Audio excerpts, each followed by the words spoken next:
우리 인류 역사를 이렇게 보면 참 사람이 제일 못됐다라는 생각을 할 때가 많이 있습니다. 역사 안에 보면 교회사에서도 뭐 그런 일들이 있고 또 세계사 안에서도 많이 있는데, 옛날에 아프리카 흑인들을 사냥을 했습니다. 백인들이. 사냥을 하다가 뭐 했나요? 내다 팔았습니다. 그래서 아메리카에 많은 지금 흑인들은 다 조상들이 어디서부터 왔어요? 아프리카에서 잡혀온 사람들입니다. 아마 인류의 역사에서 전쟁과 그 다음에 이 노예는 가장 큰 죄악사 중에 하나인 것 같아요. 백인들에게 끌려온 흑인들은요, 짐승처럼 팔렸습니다. 짐승처럼 팔리고, 때로는 짐승보다도 가치가 낮았습니다. 소만도 못하고 돼지만도 못한 그러한 삶을 살았습니다. 근데 그들이 고난을 이기게 한 것이 뭐냐? 바로 신앙입니다. 신앙. 되게 의외의 상황이 뭐냐 하면, 이들이 아무것도 모르고 아프리카에서 행복하게 초원을 뛰다가 잡혀와서 백인들에게 살게 되는데, 소망을 받게 된 것이 뭐냐? 그러면 그리스도의 복음이었거든요. 근데 이걸 누가 전해줬느냐? 주인들이 전해줬습니다. 백인들이 전해준 거예요. 왜냐? 의도가 분명했습니다. 흑인들에게도 복음을 전할 때에 굉장히 많은 사람들이 의도가 분명했어요. 뭐냐 하면 일부 특정한, 요즘에 이단들이 하는 방법이랑 되게 비슷한데, 특정한 성경 구절을 의도를 가지고 해석해서 가르쳐주는 거예요. 예를 들면 종들아 모든 일에 육신의 상전에게 순종하라 이렇게 가르쳐요. 그걸 그냥 문자적으로만 가르치면, 나는 노예고 백인은 상전이니 우리가 목숨을 걸어서 지키고 순종하는 것이 하나님의 말씀대로 사는 것이구나. 그렇게 강조해서 주인에게 충성하게 하고 복종하게 하려는 것, 그것이 바로 하나님의 뜻이라고 의도를 가지고 가르치기 시작을 했습니다. 그래서 성경을 열심히 가르쳤어요. 그런데 문제는 뭐냐? 이렇게 가르쳤었던 백인 주인들의 의도와는 다르게 흑인들이 성경을 배우기 시작을 하고 노예들이 성경을 알기 시작을 하면서 그 성경이 말하는 소망을 품기 시작한 거예요. 복음을 알게 되고요. 그 다음에 희망을 가지고 구원을 알게 된 것이죠. 히브리의 노예들의 이야기를 듣는 거예요. 출애굽기를 보니 애굽 안에 살고 있는 히브리 사람들과 우리의 모습이 같구나. 때가 되면 하나님이 우리를 살리시겠구나 라는 소망을 갖게 되는 것이죠. 예수 그리스도께서 죄인 되었고 죽었던 사람들을 위해서 죽으셔서 예수를 믿으면 구원받는 거구나. 우리도 예수를 믿으니 지금 이 상황은 힘들고 어렵겠지만 하나님께서 우리를 구원하시겠구나. 소망을 갖기 시작하라는 거예요. 본래의 의도와는 다르게 된 거죠. 그 결과가 뭐냐 하면 굉장히 지금까지도 잘 내려오고 있는 게 흑인연가입니다. 흑인연가라고 들어보셨죠? 흑인들이 종교적인 색채를 가지고 불렀던 민요와 같은 찬송가예요. 민요와 같은 찬송가. 그래서 그냥 막 부르는데 우리 찬송가에도 아주 대표적인 곡들이 많이 있습니다. 찬송가 147장에 거기 너 있었는가? 우리 고난주간에 부르는 찬송 있죠? 거기 너 있었는가 그때에. 이 찬송이 아주 대표적인 흑인연가입니다. 예수 그리스도의 고난을 보면서 그 고난에 우리도 참여합니다. 그때의 부활의 소망을 품고 지금의 고난을 그리스도와 함께 이겨나간다. 이런 의미예요. 또 찬송가 372장에도 보면 그 누가 나의 괴로움 알며 누가 나의 슬픔 알까? 그 누가 나의 괴로움 알며 이런 찬양입니다. 또 우리가 많이 부르는 찬송이기도 합니다. 요즘에 젊은 친구들은 모를 수도 있는데 찬송가 463장에 보면 신자 되기 원합니다. 진심으로 이러는 찬송이 있죠. 우리가 정말로 지금 힘들고 어렵고 그렇지만 그럼에도 불구하고 주인 백인들을 미워하지 않으면서 우리가 성도답게 살아가기를 원합니다. 자유와 해방을 갈망하면서 내가 정말 참된 신자로 살기를 원하고 내가 그 영광을 갖다가 잘 소망하기를 원합니다. 이런 표현이요.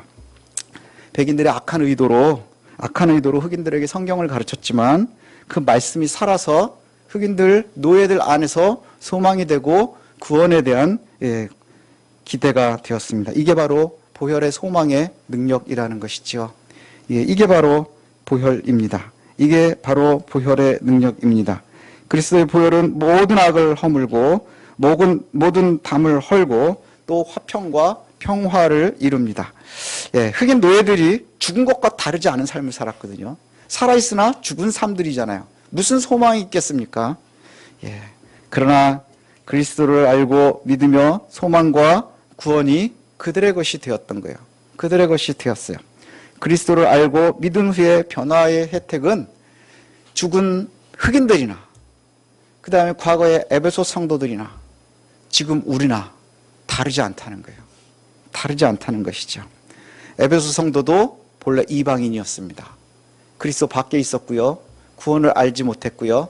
할례받았다 하는 사람들에게 무시당하면서 너희는 무할례자야 라고 책망받았었습니다. 예. 그래서 그 사람들을 갖다 이야기할 때 2장 1절에 허물과 죄로 죽었었다 이렇게 얘기하죠. 예, 허물과 죄로 죽었었다. 죽었었던 흑인 노예들, 에베소 성도들, 그리고 우리들도 다르지 않다는 것이지요. 그러나 오늘 본문에 보면 그 무할례자, 언약에 속하지 못한 자, 구원 밖에 있는 자, 이건 과거의 이야기예요. 과거의 이야기고 지금 에베소의 성도들은 구원받은 자들입니다. 예, 지금 과거의 흑인들은, 죽었던 자들은 과거의 흑인들이에요. 지금도 아직도 차별이 많다고 하지만 이제 살아있는 자들입니다. 우리들도 마찬가지입니다. 그래서 13절이 지금 현재의 상태예요. 저와 여러분들도 마찬가지이죠. 13절에 보면 이제는 전에 멀리 있던 너희가 예수 안에서 그리스도의 피로 가까워졌느니라. 그리스도의 복음의 밖에 있어서 굉장히 멀리 있었던 자들이고 그 다음에 구원 안에 있지 못했었고 교회 안에 있지 못했지만 이제는 그리스도 예수 안에서 가까이 있는 자들이라 이렇게 이야기를 해요. 이전에 무할례자였고 그리스도 밖에 있었고 언약에는 외인이었고 그 다음에 소망도 하나도 없었던 상태. 그러나 이제는 그리스도의 피 때문에 가까이 있는 자라 이렇게 이야기를 합니다. 예수 그리스도의 보혈의 가장 큰 능력이 뭔 줄 아십니까? 예수께서 죽는 순간에 휘장이 찢어졌다는 거예요. 막힌 담을 다 헐어버렸다 이렇게 말씀하시죠. 막힌 담을 다 헐어버렸다. 이제는 여기에서 구분했던 것처럼 할례자들이 손가락질할 때처럼 할례자와 무할례자의 구분이 없어졌습니다. 이방인과 유대인의 구분이 없어졌습니다. 그 다음에 그리스도의 피로 모든 막힌 담이 다 헐어져 버렸다는 거예요. 이제 예수를 통하면 모든 것이 통하는 거예요. 예수를 통하면 모든 곳으로 통합니다. 하나님 앞에 우리도 나아갈 수 있고요. 하나님 앞에 나아가지 못할 이유가 전혀 없는 겁니다. 무엇 때문에요? 예수 그리스도의 보혈 때문에. 이게 바로 복음입니다. 이전에 이방인과 유대인은 멀리 있었고요. 할례자들과 무할례자들은 멀리 있었고 저와 여러분들도 멀었을지 모르겠습니다. 그리스도와 멀리 있었는지 모르겠습니다. 그러나 이제는 예수 그리스도의 보혈의 사건으로 우리가 이전에 허물과 죄로 죽었었지만 이제는 산 자요. 그리고 하나님의 권속이 되었습니다. 권속이 뭐예요? 가족이란 뜻이에요. 함께 먹고 마시는, 우리말로 하면 식구라는 뜻입니다. 예, 그렇게 보혈로 이방인이고 무할례자였었던 우리들이 이제 구원에 참여하게 되었다 이렇게 얘기합니다. 무할례자, 그 다음에 이방인, 언약 밖에 있었던 사람들, 소망이 없고 하나님이 없는 그들이 그리스도의 피로 가까워졌습니다. 그리고 그 결과가 어떻게 되었느냐? 14, 15, 그 다음에 16절, 17절까지 잘 나옵니다. 자, 14절을 한번 보실까요? 14절에 보니까 그는 우리의 화평이신지라 둘로 하나를 만드사 원수된 것 곧 중간에 막힌 담을 자기 육체로 허시고 그리스도께서 중간에 막혀져 있는 모든 담을 다 헐어버리셨습니다. 담을 헐었다는 게 뭐예요? 이제 하나가 되었다는 뜻이에요. 가로막힌 게 전혀 없다는 뜻이죠.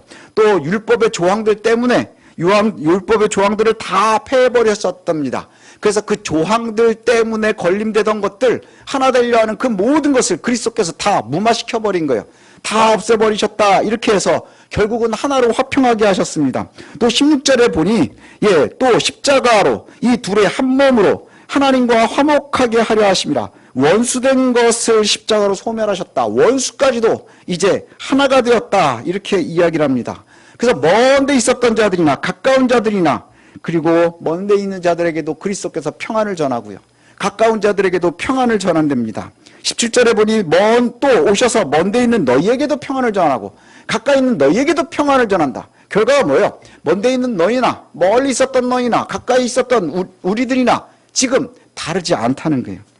이걸 전혀 종합해 보면 이젠 전혀 차이가 없다는 것이죠. 이방인 유대인 구분할 수 있습니까? 없습니다. 할례자 무할례자 구분할 수 있습니까? 없습니다. 그리스도 예수 안에서 막힌 담이 하나도 없는 거예요. 그리스도 예수 안에서는 하나님과 우리 사이에도 막힌담이 전혀 없고요. 우리 사이에서도 막힌담이 전혀 없어야 되는 거예요. 휘장을 지나 하나님 앞으로 나아갈 때 모든 사람이 다 손을 잡고 함께 하나님 나라의 시민으로 한 가족으로 하나님 앞에 나아오는 겁니다. 우리가 피는 다르고 혈통은 다를지 모르지만 우리가 그리스도 안에서 모두가 다 한 사람, 한 가족이 되었다는 것이죠. 구분하고 있었던 그 모든 것이 다 동시에 무너져 버렸다는 거예요. 그리고 우리에게 한 성령을 주셔서 이제 한 가지로 나아가는 것이죠. 한 아버지를 섬긴 것 같고 한 형제가 되어진 것과 다르지 않다는 거예요. 그래서 이 상황을 갖다가 오늘 사도 바울이 이렇게 정의합니다. 20절입니다. 20절을 한번 읽어볼까요? 20절 읽겠습니다. 시작. 너희는 사도들과 선지자들의 터 위에 세우심을 입은 자라. 그리스도 예수께서 친히 모퉁이 돌이 되셨느니라. 사도와 선지자들이 터 위에 세우심을 입었다. 그리스도 예수께서 친히 모퉁이 돌이 되셨다. 이렇게 얘기를 해요.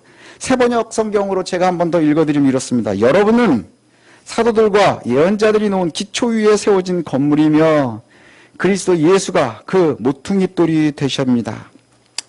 그리스도의 피로 모든 담을 헐어버리고 한 가족이 된 여러분은 어디에 서 있는 거냐? 사도와 예언자들의 가르침 위에 있다는 거예요. 뭐예요? 복음이죠. 구약시대에 오실 예수에 대해서 이야기하고 있고 그 다음에 또 사도들 예수님을 가르치고 있는 이들이 가르치는 그 복음 위에서 우리가 서 있고 그 위에 우리가 세워진 자들이고 그리고 나서 그 세워지는데 우리 각각을 누가 연결하느냐? 예수 그리스도께서 연결하고 있다 이렇게 얘기를 해요. 그래서 모퉁이돌, 어떤 성경에는 머릿돌 이렇게 구분이 되어 있는데 머릿돌이라는 거는 우리가 뭐 얘기해요? 구탱이에 보면 누가 어디에 지었습니다. 이 건물은 뭡니다. 하고 표지가 되는 거지요. 그게 두 가지가 겹치는 일이 많아서 그렇게 이야기를 합니다. 오늘 본문을 갖다가 살필 때 모퉁이돌이라고 얘기를 하면 이게 뭐냐 하면 결국은 건물이 세워질 때 이 교회도 마찬가지겠죠. 건물이 세워질 때 이 벽이 세워지고 이 벽이 세워집니다. 우리가 요 교회 건물을 할 때 리모델링을 하는데 처음에 요 앞에를 조금 달아냈거든요. 달아내면서 이제 허락을 받고 하는데 조금을 잘라내고 한 벽을 세우는데 여기가 벽돌로 되어 있잖아요. 벽돌을 세우는데 처음에 벽돌을 쌓자 그랬더니 벽돌 쌓는 분들이 막 너무너무 불안해하는 거예요. 왜냐하면 이게 그냥 똑바로 올라가야 되니까. 똑바로만 올라가야 되니까 너무 불안해하는 거예요. 왜냐하면 이 벽 하나는 힘을 받지 못합니다. 힘을 전혀 받지 못해요. 그래서 쌓고 쌓다가 결국에는 요 층을 만나고 모서리를 돌아가서 꺾이기 시작을 하니까 불안함을 좀 그치더라고요. 그렇게 해서 연결이 되니까 이 벽과 이 벽이 만나니까 너무너무 좋아하는 거예요. 이 벽이 혼자 세워질 땐 불안해하는 거예요. 싸우면서 너무너무 불안한 거예요. 왜요? 힘을 받을 수 없으니까. 근데 두 가지가 만나면 탄탄해지겠죠. 이 네 가지가 모여지면 서로 무너지지 않을 수 있는 겁니다. 무거운 지붕을 얹어도 살아남는 거죠. 그때 건축을 할 때 제일 중요한 게 뭐냐? 그 맨 밑에 벽을 쌓아 올릴 때에 그 모서리의 가장 밑에 있는 부분의 돌을 모퉁이돌이라고 그래요. 모퉁이돌. 그래서 이 모퉁이돌은 두 벽을 연결하는 거예요. 이 모퉁이돌이 제일 제단을 열심히 해야 된답니다.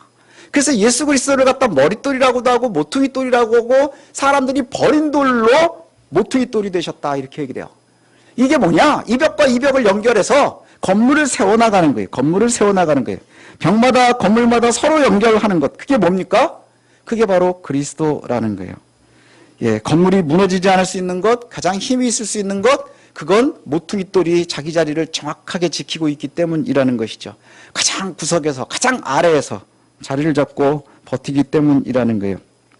할례자와 무할례자, 유대인과 이방인, 이스라엘의 안과 박 이렇게 구분이 되지만 이제는 모두 다 하나가 된 거예요. 우리도 한 벽이고 여러분들도 한 벽이고 우리가 유대인이건 헬라인이건 다 각자의 벽으로 서 있는데 그걸 연결하는 이가 누굽니까? 그리스도라는 거예요. 그리스도라는 거예요. 그리고 나서 그 그리스도의 모퉁이 돌 때문에 건물이 세워져 간다. 흔들리지 않고 무너지지 않고 세워져 갈 수 있다. 이렇게 이야기합니다. 결론부로 넘어가려고 하는데 우리 21절과 22절은 우리가 함께 좀 읽어봤으면 좋겠습니다. 함께 읽겠습니다. 21절, 22절입니다. 자, 모퉁이 돌을 머리에다 두시고 한번 읽어보시면 이해가 훨씬 수월할 겁니다. 읽겠습니다. 시작. 그의 안에 건물마다 서로 연결하여 주 안에서 성전이 되어가고 너희도 성령 안에서 하나님이 거하실 처소가 되기 위하여 그리스도 예수 안에서 함께 지어져 가느니라. 아멘. 그리스도께서 이질적인 그 벽면들을 연결해서 하나의 건물로 세워지도록 하는 거예요. 근데 그것을 오늘 본문이 뭐라 그래요? 하나님의 집을 세우는 거예요. 우리가 하나님의 집이 되는 거예요. 저와 여러분들이 함께 하나님의 집을 완성해 가는 것입니다. 우리도 성령 안에서 하나님 거하실 처소가 되기 위해서 예수 그리스도와 함께 지어져 가는 거예요. 22절 맨 마지막 오늘 본문에 보니까 우리가 그리스도와 함께 지어져 간다. 이게 바로 저와 여러분들의 삶이에요. 이전엔 이방인이었지만, 이전엔 무할례자였지만, 이전엔 죽었지만 예수 그리스도가 모퉁이돌 되시고 그 보혈 때문에 이제는 구분하지 않으시고 우리가 이제 예수 그리스도의 보혈로 말미암아 그리스도와 함께 하나님의 집으로 세워져 가는 거예요. 세워져 가는 것. 이것이 우리들의 모습이라는 것이지요. 이게 바로 구원받은 사람들의 삶입니다. 저와 여러분들이 살아가야 될 삶입니다. 제가 얼마 전에 기사를 읽다가 되게 재밌는 기사를 하나를 읽었거든요. 소개를 해드리면 이런 거예요. 세계에서 제일 힘센 나라가 있습니다. 거기에 대통령이 있습니다. 독특한 사람이 대통령이 됐는데 그분이 여러 정상들하고 얘기를 하다가 지금 우크라이나 전쟁 때문에 정신없죠. 만나고 어쩐다 이렇게 얘기를 하는데 그러면서 이런 얘기를 했어요. 나는 가능하다면 노력해서 천국에 가고 싶다.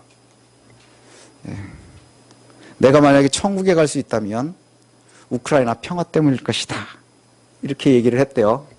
가지고 사람들이 다 웅성웅성한 거예요. 이게 무슨 의도가 있을까? 왜 정치인들은 뭘 얘기하면 의도를 가지고 해석을 하잖아요. 이게 무슨 뜻일까? 막 얘기를 했습니다. 그랬더니 그 대변인이 확인을 해줬습니다. 진심 천국 가고 싶어 합니다. 그 진심입니다. 우리 집사님 피식하고 웃으셨는데 저는 진짜 겸손한 사람이거든요. 근데 이걸 보면서 교만하게 저도 웃었습니다. 삐식하고. 자, 우리 다 아는 거죠. 어려서부터 다 아는 겁니다. 어떻게 천국 갑니까? 예수 믿는 사람들은 예수 믿고 구원받는 겁니다. 구원받은 사람들이 가는 곳을 천국이라 그러지요. 하나님 나라. 예수 믿는다는 게 뭡니까? 예수 믿는다는 게 뭐예요? 예수의 복음을 듣고 믿어져서 과거의 죄를 단절하고 이제 그리스도와 함께 오늘 본문대로 하면 세워져 가는 거예요. 그리스도와 함께 세워져 가는 겁니다. 그래서 그리스도가 함께 세워져 간다는 게 뭐예요? 담과 담이 연결이 된 게 세워져 가는 겁니다. 모든 막힌 담을 헐어버리신 그리스도와 함께 하나님의 처소, 하나님의 나라를 세워가는 겁니다. 구원받은 사람은 그러한 삶을 살아가는 것이죠. 그리스도와 함께 지어져 가는 거예요. 하나님의 뜻을 따라 살아가는 거예요. 그리스도는 오늘 본문에서 말씀한 대로 할례자와 무할례자를 구분하지 않습니다. 유대인과 그 다음에 이방인을 구분하지 않습니다. 이스라엘의 안과 밖을 구분하지 않습니다. 그저 그리스도의 보혈에 의지하고 있느냐 하지 않느냐, 그리스도의 복음을 듣고 그것을 따라 순종하느냐 그렇지 않느냐일 뿐입니다. 그런데 천국에 가고 싶다고는 이 권력자는 왜 우리가 픽 웃을 수밖에 없나요? 확실하게 구분하기 때문이에요. 인종을 구분하고 피와 식별을 확실하게 하고 나의 이익에 반한다 하면 악착같이 억누르고 밟아서 없애버리고 싶어 합니다. 다른 사람들의 삶을 파괴하는 것에 전혀 거리낌이 없습니다. 이런 예화도 있었어요. 한동안 자꾸 분란이 많이 일어나는데 이 양반이 예배에 참석을 했어요. 되게 유명한 교회였나 봐요. 참석을 해가지고 맨 앞에서 예배를 하는데 그때 그 여자 목사님이었던 것 같은데 목사님이 무슨 설교를 했느냐? 화합해야 된다. 하나님의 사랑으로 화합하라. 이러고 설교를 한 거예요. 근데 그때 뉴스에 나오고 있는 그의 얼굴이 어땠느냐? 기분이 되게 나쁜 거예요. 뭔가 자기를 공격한다고 생각한 거죠. 그리고 밖에 나와가지고 바로 기자들과 인터뷰를 하면서 뭐라고 했느냐? 아주 혹평을 했습니다. 성직자 같지도 않은 사람이 설교를 하고 있다. 이렇게 얘기를 해요. 과거의 모습들을 보면 사업을 하면서 불법이 장행을 했었고, 그 다음에 과거 사법에 리스크가 많이 있었는데 죄질이 되게 좀 후집니다. 그래서 제가 많이 고민을 하다가 이러면 안 되는데 총구석에 있는 작은 목사가 교만하게 웃었었습니다. 교만하게. 왜냐하면 이분은 우크라이나 이런 게 아니라 근본적으로 하나님 앞에 회개하고 자신의 삶을 되돌아봐야 되는 거예요. 예, 우리도 이런 오해를 비슷하게 많이 합니다. 훌륭하게 사는 게 하나님 나라 가는 겁니까? 우리 아주 기초적인 거는요, 아주 쉽게 찾아보면 돼요. 여러분들 어렸을 때 불렀었던 찬송의 답이 있습니다. 예, 돈으로도 못 가요, 하나님 나라. 믿음으로 가는 나라, 하나님 나라. 힘 있어도 못 가요, 하나님 나라. 믿음으로 가는 나라, 하나님 나라입니다. 바로 이것이 가장 중요한 모습이라는 것이죠. 예, 우리가 여러분들에게 가장 중요한 것, 예, 있습니다.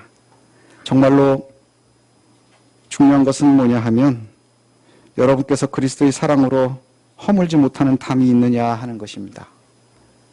우리가 그리스도의 사랑으로, 그리스도의 복음으로도 허물지 못하는 담이 있습니까?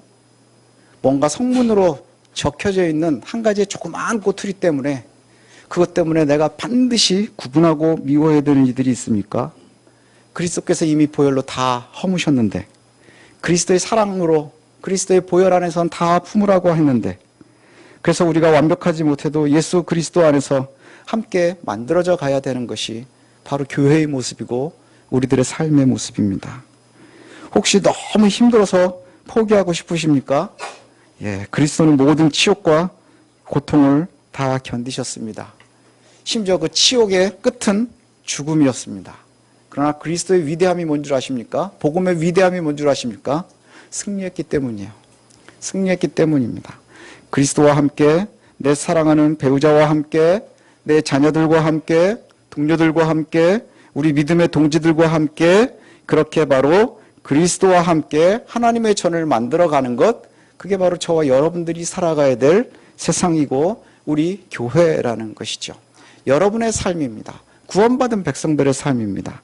분명히 우리 주변에 그리스도의 이름으로 여전히 범죄하는 이들이 차고 넘칩니다. 예, 그리스도의 이름으로 범죄하고 폭력을 행사하고 거짓말을 하고 부정하는 이들이 넘쳐납니다. 요즘에는 그런 거짓이 더 힘이 있어 보이기도 하고요. 또 권력 있어 보이기도 하고요. 혹해 보이기도 합니다. 힘이 세서 그 목소리가 진짜처럼 들리기도 하고요. 훨씬 더 많은 사람들에게 영향력을 끼치기도 합니다. 그래서 대부분의 많은 사람들은 그들의 모습을 보면서 기독교를 개독교니, 예, 목사를 먹사니, 뭐 이렇게, 예, 비하합니다. 우리가 지난주에 얘기한 것처럼 이것을 들으면 마음이 불편하지요.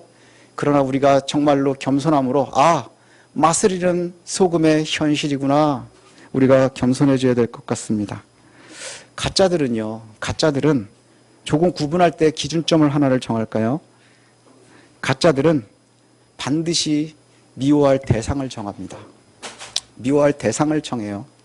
예. 그래서 가짜 복음의 특징이 뭔지 아십니까? 사랑을 이야기하지 않고요. 공격할 대상을 정해줍니다. 공격할 대상을 정해줘요. 그래서 그리스도께서 십자가의 피로 허물어버린 담을 빠르게 다시 쌓습니다. 주변에 담을 쌓습니까? 가짜일 가능성이 있습니다.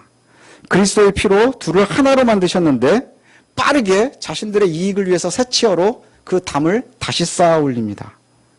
그리스도와 함께 하나님의 나라를 세워가려고 할 때 그들은 빠르게 허물어요. 우리가 하나님의 나라로 세워져 가려고 할 때 빠르게 허물어 버립니다. 그리고 그곳에 자신들의 성을 쌓고 싶어 합니다. 하나님의 성이 아니라 자신들의 성을 쌓고 싶어요. 물론 그 성의 이름은 하나님의 나라입니다. 우리가 조금만 정직하게 성경에 비추어 보면서 살면 구분할 수 있을 것 같아요. 예, 그리고 남을 구분하는 것보다 더 중요한 건 우리의 삶입니다. 예수 그리스도께서 나의 삶의 모퉁이 돌 되셔서 내가 사랑하는 나의 가족과 내 친지와 내 자녀와 그리고 내가 사랑하고 품어야 될 이들과 그리스도 안에서 함께 세워져 가야 된다는 거예요. 그게 바로 하나님 나라를 세우는 사람들의 모습입니다. 그래서 22절에 보면 너희도 성령 안에서 하나님이 거하실 처소가 되기 위하여 그리스도 예수 안에서 함께 지어져 가느니라. 이 말을 너희도를 나는으로 바꿨으면 좋겠어요. 그리고 지어져 가느니라 거기를 지어져 가고 있는가? 지어져 가고 있습니까? 의문문으로 바꿔보면 지금 나를 되돌아볼 수 있을 것 같아요. 그래서 제가 21절을 읽어드리면 22절에 너희 눈을 나는, 그리고 맨 마지막에 지어져 가느니라를 지어져 가고 있습니까? 로 바꿔서 한번 읽어볼까요? 한번 그렇게 해보겠습니다. 그의 안에서 건물마다 서로 연결하여 주 안에서 성전이 되어가고 나는 성령 안에서 하나님이 거하실 처소가 되기 위하여 그리스도 예수 안에서 함께 지어져 가고 있는가? 자, 그럼 거기에 답을 해보십시오. 돈 없어도 됩니다. 힘이 없어도 됩니다. 우리 부모님들이, 여러분들이 제가 이렇게 보면 자녀들에게 잘해주고 싶은데 힘이 닿지 못할 때 굉장히 힘들어하지요. 그때 이 말씀을 좀 잘 보십시오. 그리스도 예수 안에서 내가 우리 자녀와 함께 지어져 가는 겁니다. 내 이웃들과 함께 지어져 가는 겁니다. 중요한 것은 그리스도 예수 안에서요. 그리스도의 모퉁이 돌이 있을 때 함께 지어져 가는 겁니다.